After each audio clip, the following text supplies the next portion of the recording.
ஆக்சுவலா இந்த ஆணவ கொலை அப்படின்னு பேசுறோம். இது ஆக்சுவலா ரொம்ப சுருக்கி பேச வேண்டிய ஒரு தலைப்பு இல்ல. தமிழ்நாடு மட்டுமோ அல்ல இந்தியா மட்டுமோ சுருக்கி பேச வேண்டிய தலைப்பு இல்ல.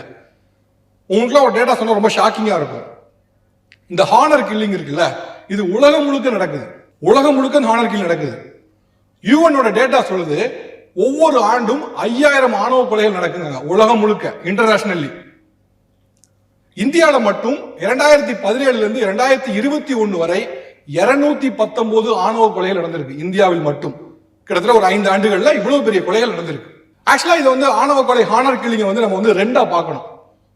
ஒன்னு இந்தியாவில் நடக்கக்கூடிய ஆணவ கொலைகள் versus rest of other countries, India மற்றும் மற்ற நாடுகள். ஏன் இந்தியா மற்றும் மற்ற நாடுகள்னு பார்க்கணும் அப்படின்னா, மற்ற நாடுகள் நடக்கக்கூடிய ஆணவ கொலைகள் பாத்தீங்க அப்படின்னா எதனால நடக்குது அப்படின்னா, ஒரு பொண்ணு ஒரு பையனை கல்யாணம் பண்ண நினைக்கிறான். அந்த பையனுக்கு சோசியல் ஸ்டேட்டஸ் இல்ல. என் குடும்பம் இருக்க ஸ்டேட்டஸ் என்ன, அவன் இருக்க ஸ்டேட்டஸ் என்ன, அவளை போய் கல்யாணம் பண்ண நினைக்கிறான். அதனால கூடாது, கொலை பண்றாங்க.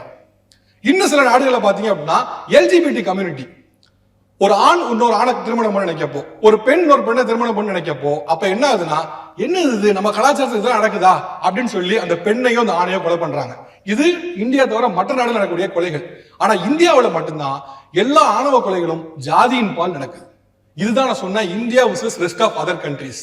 ஏன்னா இந்தியாவில் நடக்கக்கூடிய ஆணவ கொலைகள் முழுவதுமாக ஜாதியின் மேல வைக்கப்படுது. ஆனா உலகத்தில் இருக்கிற மற்ற நாடுகள்லாம் பாருங்க, அவங்க பண்ணக்கூடியதும் தப்பு தான். ஆனா அவங்க வைக்கக்கூடிய பெர்ஸ்பெக்டிவ் காரணங்கள் வேற. ஆனா நம்ம வைக்கக்கூடிய பெர்ஸ்பெக்டிவ் காரணம் வேற. நம்ம எல்லா பெர்ஸ்பெக்டிவ் ஒரே மாதிரி வைக்க கூடாது. அந்த காரணங்கள் வேறு, ஜாதியின் காரணம் வேறு. சோ ரெண்டையும் பிரித்து பார்க்க வேண்டிய சூழல் நமக்கு இருக்கு.